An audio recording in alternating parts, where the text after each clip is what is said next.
안녕하세요. 10월 29일 목요일 죄악의 걸림돌을 앞에 둔 위선자라는 제목으로 큐티 가이드 시작하도록 하겠습니다. 오늘 본문 말씀은 에스겔 14장 1절에서 11절까지 말씀입니다. 오늘 말씀 보면요. 에스겔은 지금 다른 이스라엘 백성들과 함께 바벨론에 잡혀온 상태죠.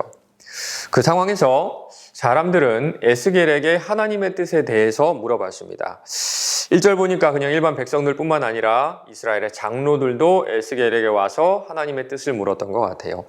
그런데 문제가 있었습니다. 이 문제를 다루는 것이 바로 내용 관찰 1번 질문이에요. 에스겔을 찾아온 장로 두 사람이 지은 죄는 무엇입니까? 두 마음이 있었던 것 같습니다. 사역을 하면서 이런 얘기를 가끔 들은 적이 있어요. 어떤 집사님이 점을 보러 갔다더라. 어떤 권사님이 어디 역술원에 갔다더라. 어떤 청년들이 타로카드점을 봤다더라.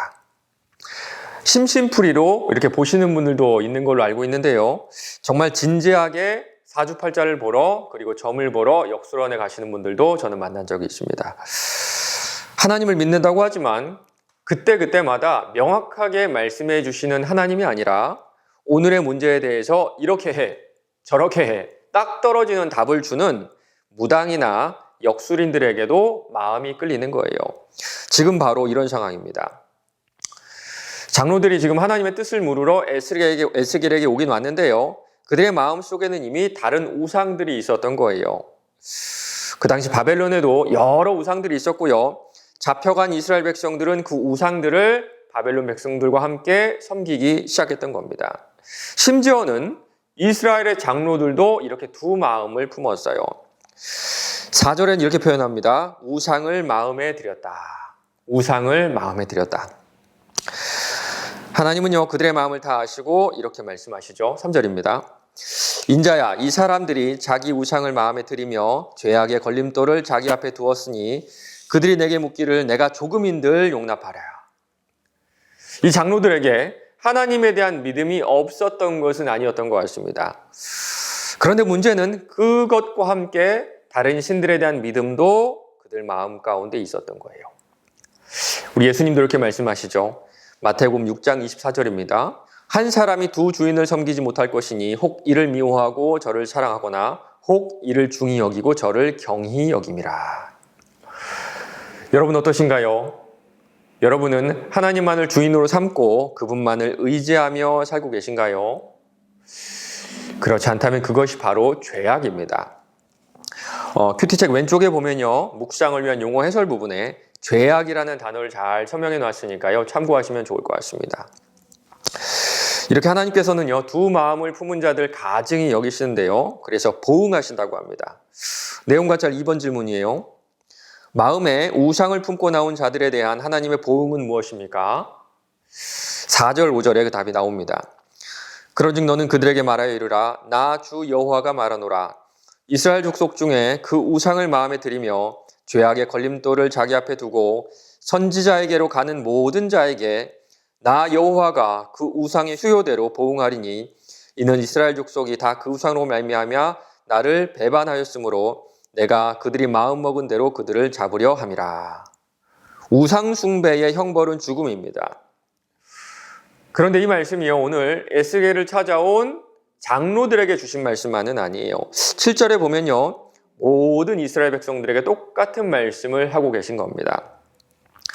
그렇다면 이 말씀은요. 우리에게도 하고 계신 말씀은 아닐까요? 내용 관찰 3번 질문입니다. 죄악의 걸림돌을 자기 앞에 두고 선지자에게 물으러 오는 자들에게 주시는 형벌은 무엇입니까? 이 당시에 죄악의 걸림돌이 바벨론의 우상이었다면요. 지금 우리의 죄악의 걸림돌은요. 눈에 보이는 신상은 아닐 겁니다. 우리가 지지난달에 나누었던 그 수요예배 시간에 나누었던 내가 만든 신이라는 책 여러분 기억나세요? 거기 보니까요. 우리가 섬기는 우상을 이렇게 정리해놨습니다. 돈, 정치, 사랑, 평생소원. 그렇다면 이 질문을 이렇게 바꿔보시고 답을 한번 적어보세요. 돈을 하나님 앞에 두고 선지자에게 물으러 오는 자들에게 주시는 형벌은 무엇입니까? 정치를 하나님 앞에 두고 선지자에게 물으러 오는 자들에게 주시는 형벌은 무엇입니까? 내 자녀를 하나님 앞에 두고 선지자에게 물으러 오는 자에게 주시는 형벌은 무엇입니까? 연구와 묵상 질문은요, 9절에서 11절까지 내용인데요. 질문이 이렇죠. 하나님께서 거짓 예언자와 그들을 따른 자들을 벌하시는 이유에 대해 묵상해 봅시다. 선지자가 유혹을 받고 말한다 이 말은요, 우상을 섬기는 백성을 대신해서 하나님께 묻는 그런 행위를 말합니다.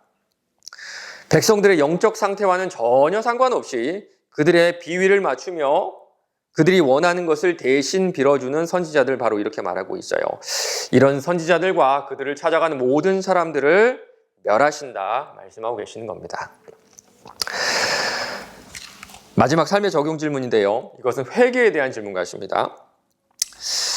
여러분 어떠세요? 우리는요, 주님 앞에 나오는 것이 참 익숙한 그런 사람들이죠. 그런데 우리 하나님은 우리의 마음을 다 아십니다. 우리의 마음이 두 마음을 품었는지, 어떤 마음으로 나왔는지 우리 주님은 속지 않으세요. 그런데 오늘 말씀 보면요, 좀 두렵기도 하고 또 무섭기도 하고 또 좀 죄책감이 드는 그런 기분도 좀 들기도 하는데요. 마지막 11절을 보면요, 하나님의 뜻이 우리를 혼내시고 또 멸하시려는 것이 아님을 알 수가 있습니다. 11절이에요. 이는 이스라엘 족속이 다시는 미혹되어 나를 떠나지 아니하게 하며 다시는 모든 죄로 스스로 더럽히지 아니하게 하여 그들을 내 백성으로 삼고 나는 그들의 하나님이 되려 함이라 주 여호와의 말씀이니라. 하나님께서 진정으로 원하시는 것은 우리가 돌아오는 겁니다. 우리가 당신의 백성으로 회개하고 돌이켜 돌아오는 거예요.